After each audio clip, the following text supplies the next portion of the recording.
Chapter 811, An Evil Medieval Executioner. In Maria's room, Horsa was writing in her diary and she was writing down the fun times we've been having and more. Carmen, what ya doing, Horsa? Horsa, writing in my diary. Carmen, writing more fun times down? Horsa, yep. Horsa saw that Carmen's hair was now red, orange and yellow. Horsa, Carmen, wow. You dyed your hair. Carmen, I sure did. Thank you for noticing. I went with fire colors and figured it would fit perfectly. Horsa, it looks amazing. It fits you and your fire powers. Carmen, thanks Horsa. In the living room, we were watching TV and reading books and playing card games. Chin, I don't understand something. Lincoln, what is it, Chin? Chin, so why exactly did the humiliations stop? You guys had so much fun doing them. Our faces get serious. I'm sorry if I offended. Falcon, you didn't. But I think it's time we showed you something. Follow us. Falcon, Nico, Angela, me, Lincoln, Lainey, Chin and Lori went down a wall and Chin saw mementos of our villain fights. Chin, Vulture's wings? Scorpion's tail? Trapjaw's robot arm? Angela, Chuckles, JD and the others sure have beaten a lot of my former fellow villains. But that's not why we're here. Me, this is our hall of defeated villains. Every time we defeat a villain and kill them or capture them, we put a piece of that villain in this hall as a trophy. Chin, this is so cool.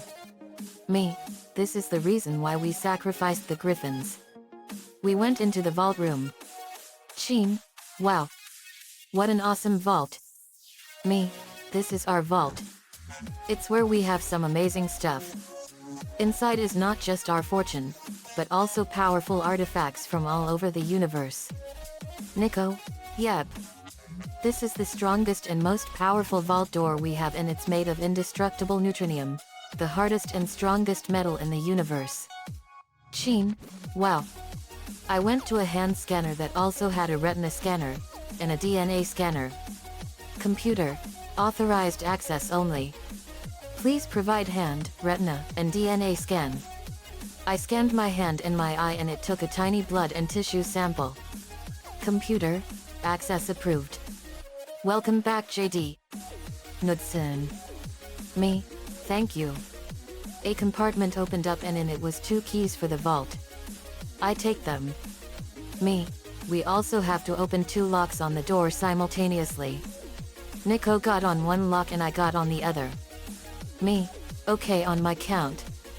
Nico, okay. Me, 3, 2, 1. We turned both keys at the same time and the door opened and a laser grid turned off. In the vault was numerous massive piles of gold, jewels, diamonds and more. Me, this is our treasury. Chin, wow. Look at all this gold and stuff. Falcon, look at all this. Me, I know. We went down a hall and we were in what looked like a bunch of safety deposit box safes and we stopped in front of one.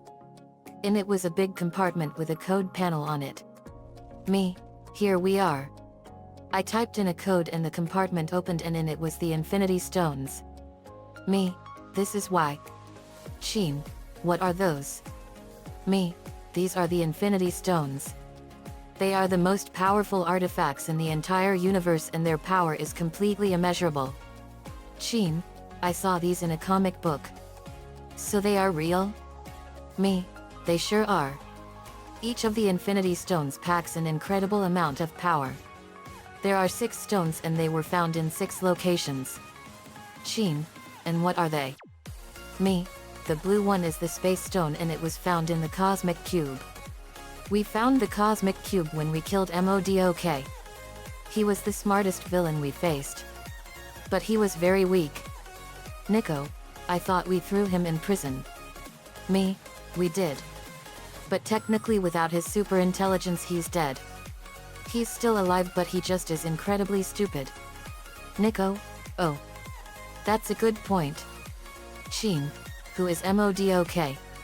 Me, his real name is George Tarleton. But his supervillain name is an acronym and it stands for mental organism designed only for killing. I revealed his history. Asterisk asterisk asterisk. A creation of the villainous society known as AIM. He used to be a AIM scientist named George Tarleton but was forcibly mutated into a grotesque and horrific monster/machine both in appearance and attitude. AIM Oregon Ally wanted to use him as their weapon but he took over them instead.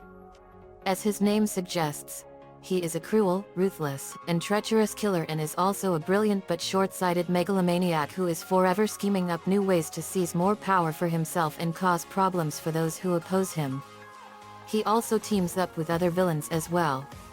Asterisk asterisk asterisk. Sheen, this guy is sick. Nico, he was. Sheen, what does the Space Stone do? Me, the Space Infinity Stone has the power to open portals that lead from one universe to another. Sheen, that sounds dangerous. Me, it is. Here's the second of the Infinity Stones we got. The red one. That's the Reality Stone. Sheen, what does that one do? Me, it has the power to bend the laws of reality and physics. Sheen, wow. Who had that one? Me, that was one of our most infuriating adventures. We faced the evil circus ringmaster, Freak Show. Sheen, the circus Gothica ringmaster? Me, that's him and you would hate this guy to the core. Nico, his real name is Frederick Isaac Schoenhauer and he comes from a long line of ghost artifact enthusiasts. He turned to a life of crime and he tried to kill us by turning Aqua against us. Me, yeah. I was so enraged at what he did, that I killed him with the Reality Stone. Lincoln, he was a total monster. Lainey, he sure was. Carmen, I remember that. That was awful. Me, but he got what he deserved. The purple stone is the power stone. Sheen, what does that one do?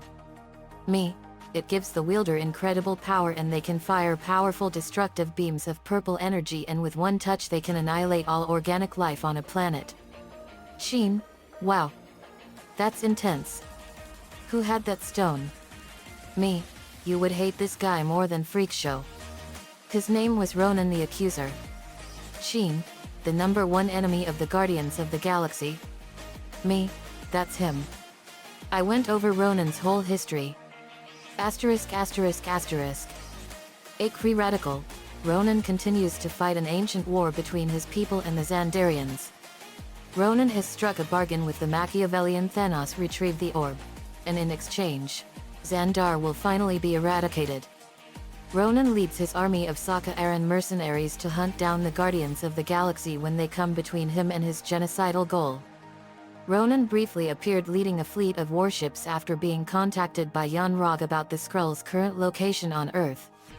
Under the Supreme Intelligence's orders, Ronan gets his ships to fire ballistic missiles in order to destroy Earth and eradicate all of its life.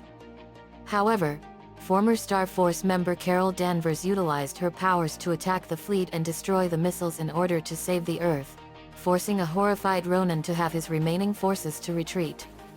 Ronan abandoned his plan to kidnap Captain Marvel. Determined not to miss the opportunity to take revenge on the Xandarians, Ronan sent Gamera to retrieve the orb without knowing that she planned to betray him and Thanos. Later, Ronan is called by the other because Thanos wants to talk to him. During the meeting the other passes belittling Ronan, eventually yelling at him for raising his voice in Thanos' presence. Ronan, tired of the other's insults, kills him with his universal weapon, prompting Thanos to turn around and speak to him directly, saying their deal is still in place but he will kill him if he does not bring him the orb. Ronan finally tracks Gamera thanks to a message from Drax. Ronan pursues Gamera but is stopped by Drax that only seeks revenge against him for murdering his family. Ronan easily defeats Drax, Nebula called to inform him that she has recovered the orb. Having recovered the orb, Thanos contacts him that he hand over the orb. Then Ronan decides to stay with the Infinity Stone and informs him that after destroying Xandar, he will be the next. Ronan arrives at Xandar in his Dark Aster. When he is about to destroy Xandar, the Nova Corps stop him, obstructing his vision. while the Ravagers and Rocket protect the civilians and the others decide to confront Ronan, but they are no problem for Ronan, who easily wins. When Ronan is prepared to kill, Rocket collides his ship with the Dark Aster, causing the destruction of this. When it seemed that they had defeated the accuser, Ronan appears from the rebel, and starts making fun of them by calling them Guardians of the Galaxy, but only stops when Star-Lord distracts him with a dance duel, in that Drax destroys the universal weapon. Quill immediately grabs the orb that almost killed him for his power, but his teammates hold his hands to help him against Ronan, who didn't understand how simple mortals could withstand the power of an Infinity Stone and demanded to know how they could do that, with Quill proclaiming that they truly are the Guardians of the Galaxy. Enraged, Ronan tries to attack again with his hammer, only to find out that it has already been destroyed moments before Quill and his teammates use the power of the orb to disintegrate Ronan. In his last painful moments, Ronan screams out of enraging pain before his body explodes, killing him and ending his tyranny for good. With Ronan finally defeated, the orb is handed over to the Nova Corps for safekeeping. Despite his death, Ronan's actions had serious consequences for the entire universe. His death outraged many Kree citizens, who declare the Guardians as heretics and enemies of the Kree Empire. Even worse, his betrayal of Thanos led the latter to personally embark on a ruthless quest for the Infinity Stones. After acquiring the Infinity Gauntlet, Thanos completed Ronan's work by personally invading Xandar and stealing the orb before using it to kill all of Xandar's populace, including the Nova Corps. Even after acquiring the Infinity Stones, Thanos sends out a death wave that wipes out half of the universe's populace. Even the Guardians, except for Rocket, suffer Ronan's fate as they disintegrate to their deaths by Thanos' death wave. Although he does not physically appear in the film, Ronan is briefly mentioned by the 2014 Thanos when he first assigns Gamora and Nebula to assist him in acquiring the Power Stone, also mentioning that his ambitions must be kept in check. However, this plan is seemingly abandoned when, through Nebula's sensors intercepting her future counterparts, Thanos and his other minions realize that the Avengers and their allies had traveled back in time to collect the Infinity Stones for themselves to undo his actions in the future. Due to Thanos' departure, however, it can be deduced that as their reunion never came to happen, Ronan was left unable to be instructed by Thanos in how to retrieve the Power Stone, not only possibly delaying his planned genocidal attack on Xandar, but likely preventing the formation of the Guardians of the Galaxy as well. But it is also possible that Ronan searches the orb for himself and was killed by the Guardians of the Galaxy as the original timeline. Asterisk asterisk asterisk. Sheen, gasp. Ronan is a monster. Me, he was a monster. But in the end I used the Power Infinity Stone to kill him and obliterate him from existence forever. Nico, I remember that. That was an epic fight. Lincoln, it sure was. Me, yep. The orange stone is the Soul Stone. Sheen, what does that one do? Me, the Soul Stone grants the user the power to control all life in the universe. Nico, but there's a major catch to getting the Soul Stone. You have to sacrifice someone that is most precious to you. Sheen, that's crazy. Me, I know. But we did find a loophole to get it. We sacrificed the Griffins and got it that way. It was located on the planet Vormir. We had to sacrifice Peter and Bad Lois to get it. Nico, yep. Sheen, they sure deserved it. But why is that? Me, we just ran out of ideas for what pranks to do on them. Sheen, oh. Me, the green stone is the time stone. That stone grants the user the power to control time.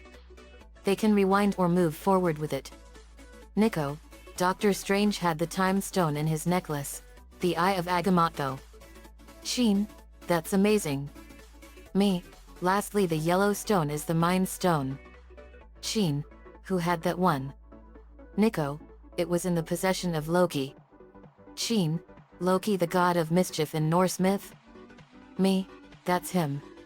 He was the traitorous brother of Thor, god of thunder.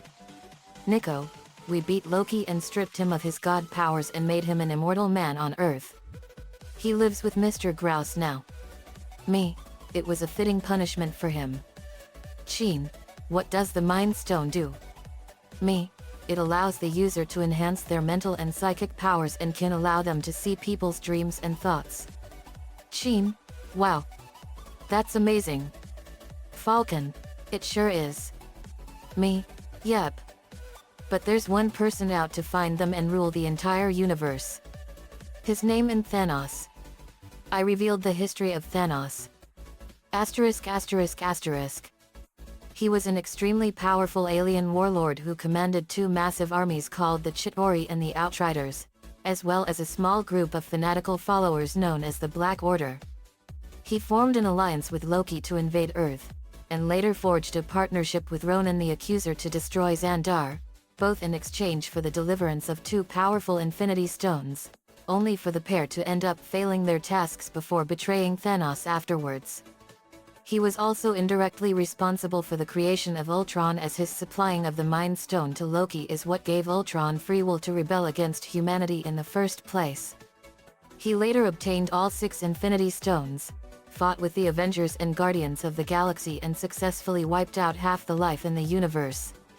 His actions would ultimately be undone, however, after the Avengers successfully retrieved the Infinity Stones through time travel. Soon after, an alternate version of Thanos from the past time traveled to the present in an effort to destroy the Avengers and this time erase the whole universe in order to create a new one, but he was defeated and erased from existence once and for all before he could carry out that plan. However, even after his demise, his actions still haunt the Avengers. Asterisk asterisk asterisk. Chin gasped in horror. Chin, I can't believe he's that bad. Nico, Thanos is a monster. But we have all the Infinity Stones under our protection and he won't get them. Lainey, and we'll make sure of that. I closed the compartment and we exited the vault. Chin, that was amazing. Me, yep. It would take the force of a massive supernova explosion to get through this vault door. It's a 30-foot thick indestructible neutronium door. Nico, that's amazing. Chin, it sure is. Asterisk asterisk asterisk. In the living room we were watching TV and reading books. Me and Nico were deciding which Goosebumps monster to find next. Me, let's see. Wait. Chin said that she's terrified of Lord High Executioner. Nico, that's right. Me, let's go after him next. Nico, A Night in Terror Tower it is. Me, I remember reading this one. The Executioner was from over 1,000 years ago. Nico, that's right, and he wants to kill Sue Morgan and her brother Eddie. Nico went over the history of the Lord High Executioner. Asterisk asterisk asterisk. In A Night in Terror Tower, the Lord High Executioner is the head of the prison tower that was originally a walled fort built by Romans where prisoners were cruelly treated. Some of these prisoners were imprisoned for just being unable to pay their taxes. The Lord High Executioner was always ready to do away with whomever was sentenced to death. One day, King Robert took reign of the kingdom and ordered his nephew and niece Edward and Susanna of York to the tower after the deaths of their parents. The Lord High Executioner and his men were ordered to smother the 2 children. Before they could do so, the real king's sorcerer Morgred used some magic stones to send Susanna and Edward to the future to save them. The Lord High Executioner was spying on Morgred, so he stole the stones and teleported to the future himself. In the future, the Lord High Executioner caught up with Susanna and Edward, now calling themselves Sue and Eddie, in Terror Tower when they got lost from their tour group. He attempted to persuade the 2 children to come with him, telling them that he will have no choice but to hurt them if they don't come quietly. He didn't realize that Sue and Eddie had their memories erased by Morgred, so they thought he was a staff for the tour. They eventually realized the Lord High Executioner was for real and he pursued the children throughout the tower and had eventually had them cornered in a sewer. He almost had Sue in his grasp, but ended up being chased away by rats. The Lord High Executioner eventually escaped the rats and located Sue and Eddie at the Barclay. There, he ordered Eddie to give the 3 stones back to him as Eddie pickpocketed them from him. Eddie attempted to bargain with the Executioner to let them go if he got them back, but the executioner teleported all three of them back to their real time. Later, he grabbed Eddie while he and Sue were looking around in the village. The Lord High Executioner eventually caught up with Sue and told her that she cannot delay her fate. Sue declined defiantly and tried to hide from him in a peasant's cottage, only to have the peasant give her away. The Lord High Executioner then took Sue back to Terror Tower with Eddie. At the tower, the Lord High Executioner once again got ready to execute the young prince and princess. But before he could carry out his duties, Sue and Eddie, who got their memories back after being told by Morgred what had happened, managed to teleport themselves and the sorcerer into the future. Asterisk asterisk asterisk. We gasped in sheer horror. Breakdown: Eddie and Sue's parents are dead. Normally, the parents of the Goosebumps protagonists are alive. Abby Martin, unless you don't count me and Peter's parents, who died when we were at an early age. Jean, I'm sorry that happened to you, Abby. Abby Martin, thanks Jean. Me, but still, that executioner is in the wrong time period. 1,000 years to be precise. In a way, Sue and Eddie are Edward and Susanna of York reincarnated. We got to get over there and kill this executioner. Jean then grabbed me and she was shaking in fear.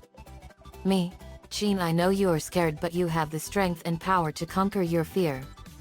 We won't let this executioner live to kill them. Nico, also this is a strange part.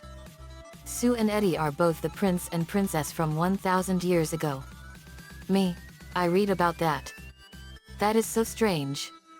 But we are also no strangers to time travel. We went 10,000 years into the future to help Samurai Jack. We went 20,000 years into the future to help kill Godzilla, and we went with clockwork to kill Dark Danny in 2015. Jean, that's incredible. Me, it sure is.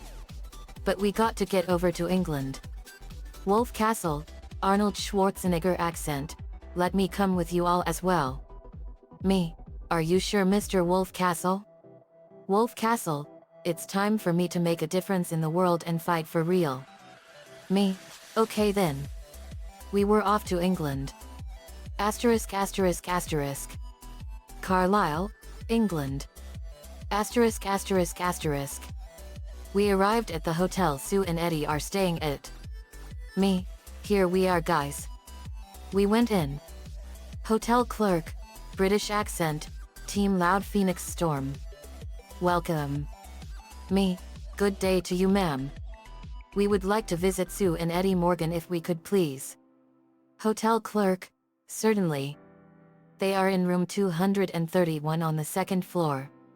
Me, thank you ma'am. We went up to the room and we arrived at the door. Me, here it is.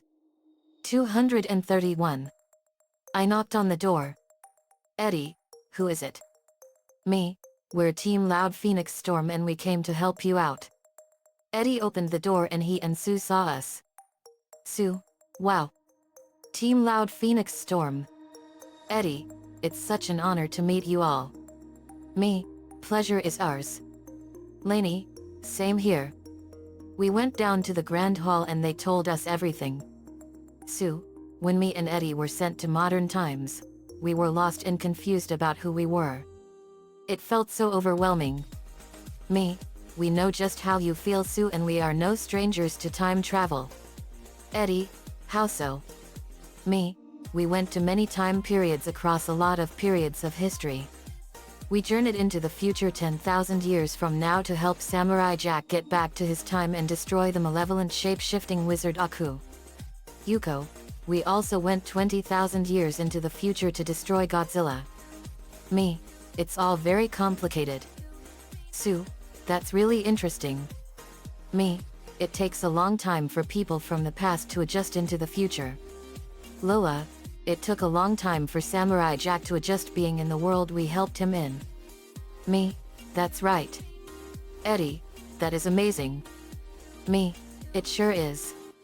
I know it's rough adjusting to life here in the 21st century. But we can help you in any way we can. Jean, that's right. Me, first we got to kill that executioner that's out to kill you. Sue, We greatly appreciate it.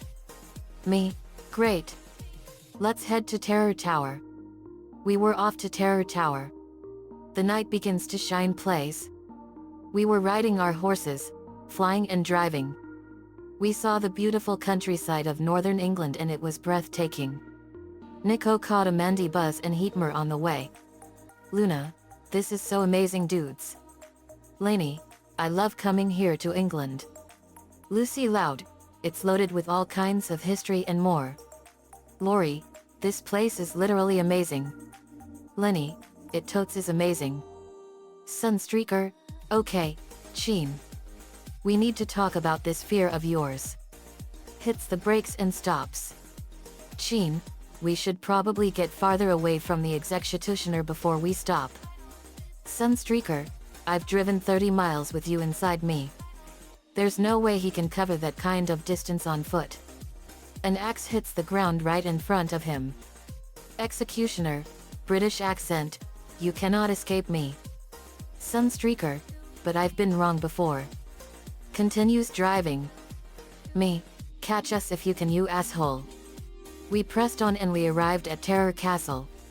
It was a malevolent and extremely foreboding castle. Lightning struck everywhere from electrical storm clouds above it. Me, here we are guys. Terror Castle. Lori, this place literally gives me the creeps. Nico, 1,000 years worth of creeps. Those creeps are going to be on your fucking tombstones. We then saw a figure come out and it was Hun. He was reborn as a Heartless. He was now called the Hateful Turtle Dragon. Me, Hun. Maria, Hun. What the hell happened to you? You don't look like a heartless version of your normal self at all. Hateful Turtle Dragon, the darkness in my heart and the dark orb turned me into the very thing that I hate. Mutant turtle filth. Rave, offended. Hey. That ain't true. We shower regularly. Sheen, who is he? Me, he's the leader of the Purple Dragons, Hun. The Purple Dragons were the most ruthless crime gang of all and they did all kinds of terrible crimes. I revealed the history of Hun and the Purple Dragons. Asterisk asterisk asterisk. Hun. Hun started his criminal career in his teen years and became the leader of Purple Dragons. He and a group of Purple Dragons burned down the store of Arnold Jones, Casey's father, after he refused to pay the Purple Dragons protection money. Hun told Casey to tell his father to pay up next time or else. However, Arnold went to the police which made Hun kill him. Sometime later, the Shredder found him and took him as a protege after he realized his potential. In the beginning of the 2003 series, he left his operations to Johnny and Dragonface while he serves the Shredder. In Attack of the Mousers, he was sent by the Shredder to bring Dr. Baxter Stockman to the Foot HQ and gave him his punishment by drilling out his left eye. He delivered the sword of Tengu to Saki in darkness on the edge of town and punished 2 Foot technicians for losing it to the TMNT. Hun was later ordered by the Shredder to team up with Stockman to find info on the turtles in the way of invisibility. Hun let Rafe escape so the Foot Tech ninjas follow him to the other turtles. The TMNT defeated the ninjas and Baxter Stockman blamed Hun for the failure of the mission. However, Stockman was taken away by 2 Foot Tech ninjas. Hun reported to Orokusaki that based on his interrogation, the turtles don't know anything about Saki's enemies. Orokusaki decides that the turtles may be useful to him when the time is right. Purple Dragons. In Fallen Angel, he hosts the Purple Dragons cage match. He knocked out Casey Jones and took him hostage. Later he fought the turtles. In their first fight against him, he actually overpowered them. They were only saved by Casey Jones. They mostly commit robberies and threaten people. They're one of the most dangerous street gangs in all of New York City, if not the most dangerous, and they work for the Shredder on most occasions. In MNT Gaiden, Purple Dragons are a favorite target of vigilante fights involving Raphael Hamato, Casey Jones, and Shadow Jones, the latter 2 fighting the Purple Dragons while masked.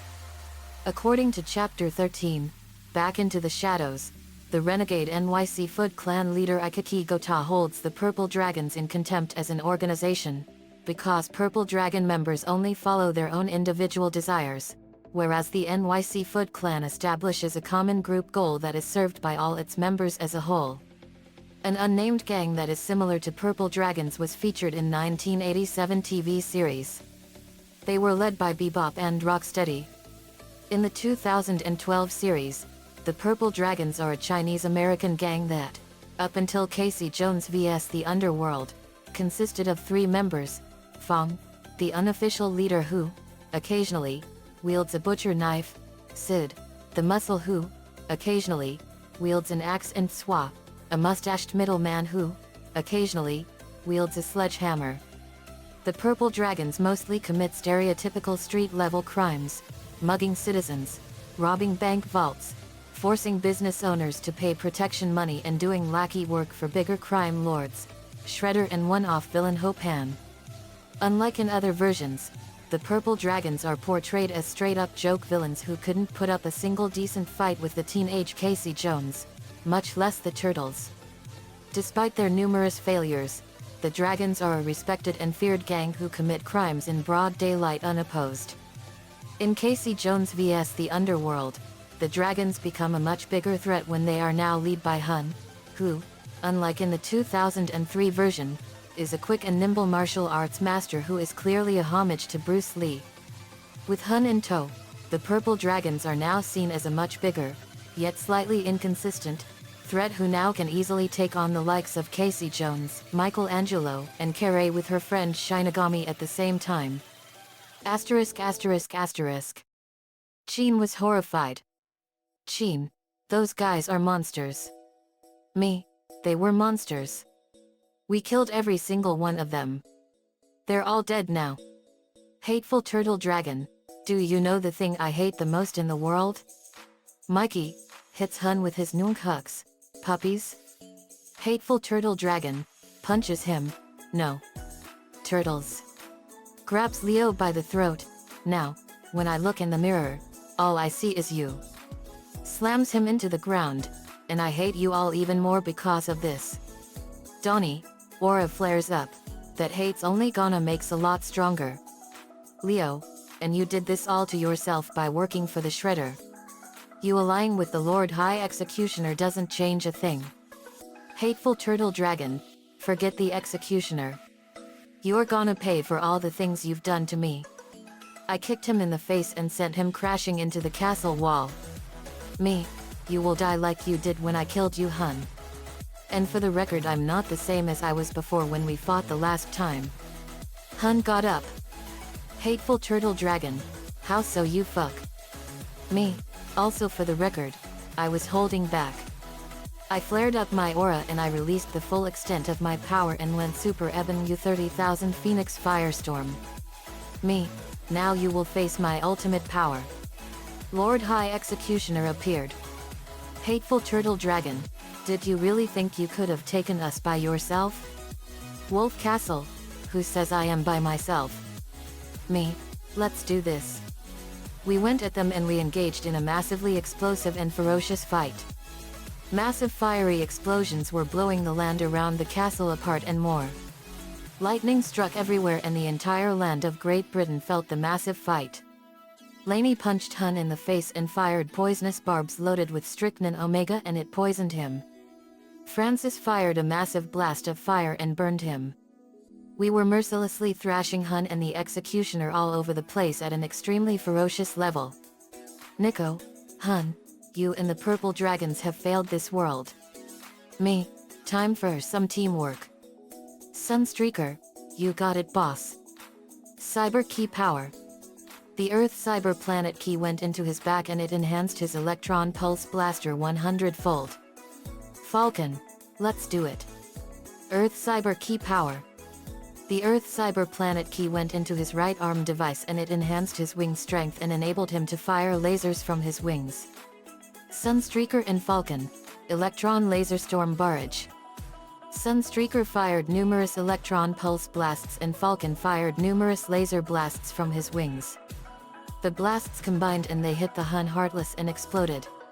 Agila, Time to burn. Giganteon Cyber Key Power. The Giganteon Cyber Planet Key went into her right arm and enhanced her fire-bending powers 10,000-fold. Breakdown. Let's do this. Cyber Key Power. The Earth Cyber Planet Key went into his back and it enhanced his concussion rifle 100-fold. Agila and Breakdown. Inferno Sonic Burst Firestorm. Agila fired a massive blast of fire and Breakdown fired a massive concussion blast, and the blasts combined and slammed into the Hun Heartless and exploded with incredible power, killing him. Crab. Hun's spirit was sucked into the river of fire and he and the purple dragons were gone for good. Forever erased from existence for all eternity. We then faced Lord High Executioner. Sue punched him in the face and Nico kicked him in the stomach. Jean was really scared. She was forever scarred because of Lord High Executioner. Ever since she read A Night in Terror Tower, it scarred her for life. Jean, I can't do this. I'm too scared. Lainey, I know you're scared, Jean. But you can do it. Do it for your mom and dad and for everyone you love. Lainey's words got through to her and something snapped inside Jean. Jean, in her head, Lainey's right. I have to do something. Flashback. Jean, in her head, narrating. Ever since the death of my family at the hands of those mobster monsters, I was too scared to do anything.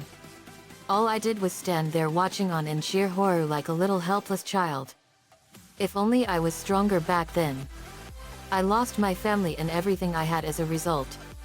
But because of Dr. Roland Paradigm, I was gene slammed and turned into the humanoid Komodo dragon, scale breath, and I got stronger. But that day still haunts me before and after. I was then reunited with my childhood friend Nico and we did all kinds of awesome adventures. But my past still haunts me. If I don't stand up for myself and face my fear, I will have let the sacrifices of my family be in vain.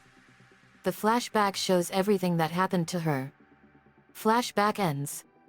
Jean, in her head, and I won't let the past torment me anymore. Mom and Dad, I know you are watching me. I'll make you all proud. Jean then screamed at the top of her lungs and she then released a massive explosion of power and a green aura was swirling around her.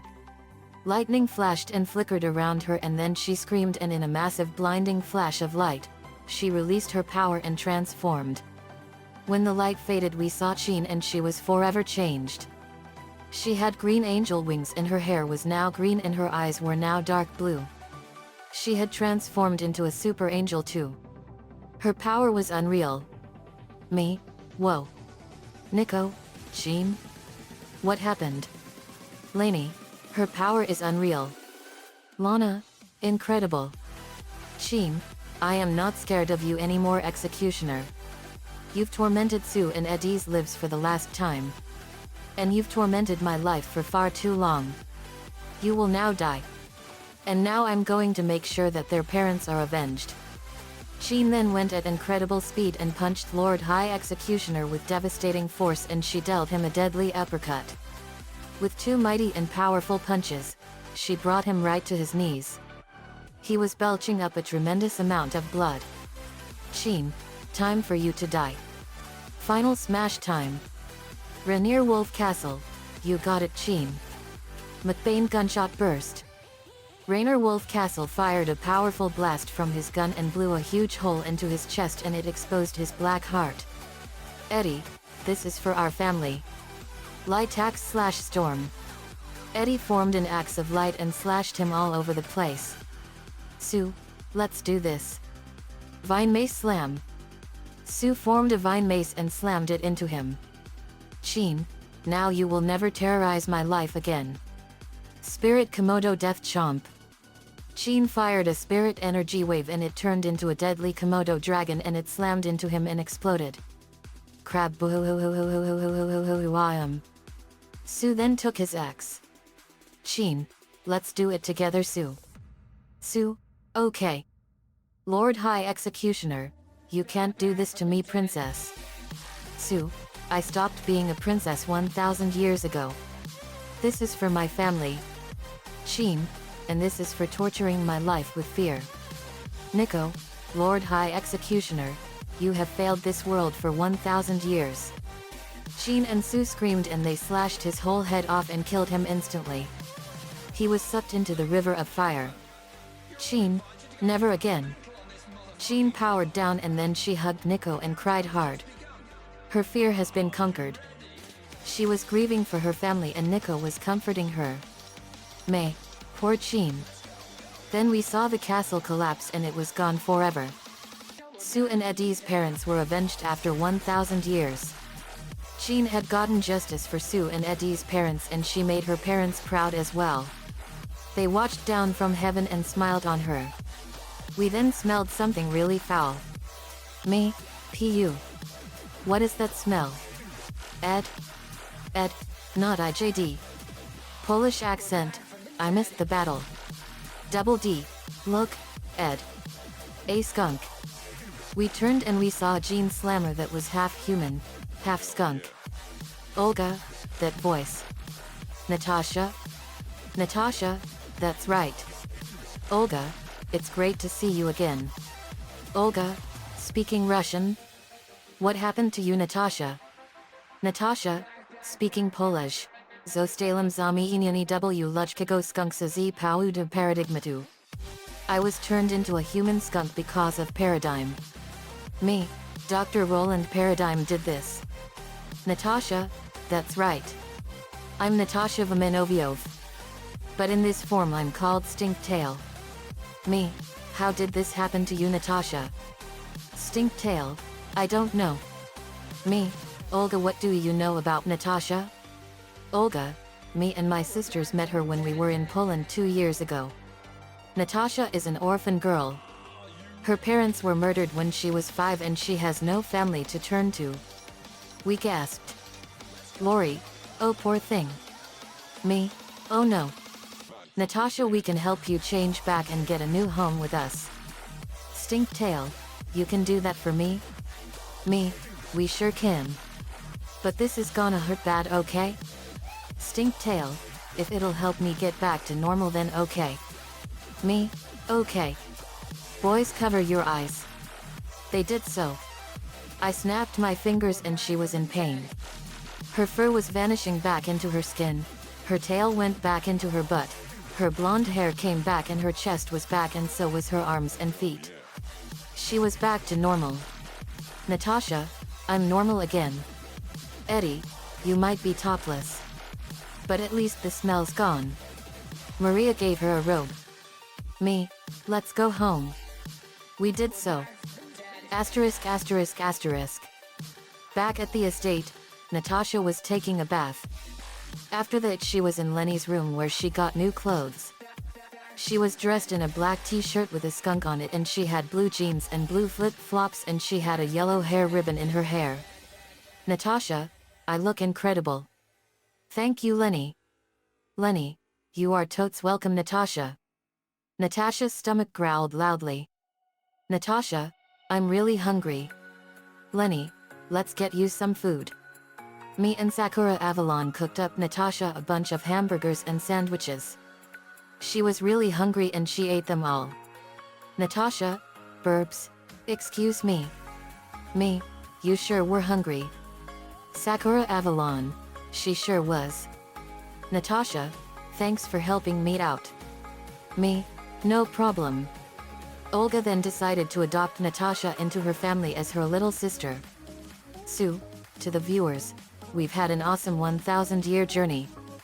But it will never be over as long as evil terrorizes the world. Me, no it won't. Asterisk asterisk asterisk. Later at the park we were having a relaxing time. Then we heard screaming. Me, uh-oh. I sensed a cloud card and we saw a green fog roll in. Me, that's the mist card. Kuro, that's right. It covers everything in a corrosive fog and destroys it. Me, this is bad. Kuro, better hurry or people will get hurt because of the playground equipment getting destroyed. Mist's visible form is a thick bank of green fog, and its card form, never seen as a visible spirit, is a young woman with elf-like ears, and long, Straight hair sprinkled with ball shapes, like drops of dew left from a mist. Her hands are crossed in front of her heart. Me, this requires some darkness. I formed a sphere of darkness and trapped mist inside it. Me, return to your power confined. I held out my hand and formed an energy card, and it sucked in the mist card and turned it into a cloud card. Me, that was close. Lainey, I'll say. Sakura Avalon, that was clever though JD. Me, thanks. I signed the mist card. We had a great time after fixing the park. Sue and Eddie were inducted into the Goosebumps Monster Busters. The end. Asterisk asterisk asterisk. Another fanfiction complete and another Goosebumps monster destroyed. A Night in Terror Tower was one of the strangest books I've seen in the Goosebumps series. I never even knew that Sue and Eddie were from 1,000 years ago. But I was too little to understand. Nico-chan 11 gave me the ideas for this one. Thanks man as usual. The next Clow card is the Arrow card. Let me know what you all think. See you all next time.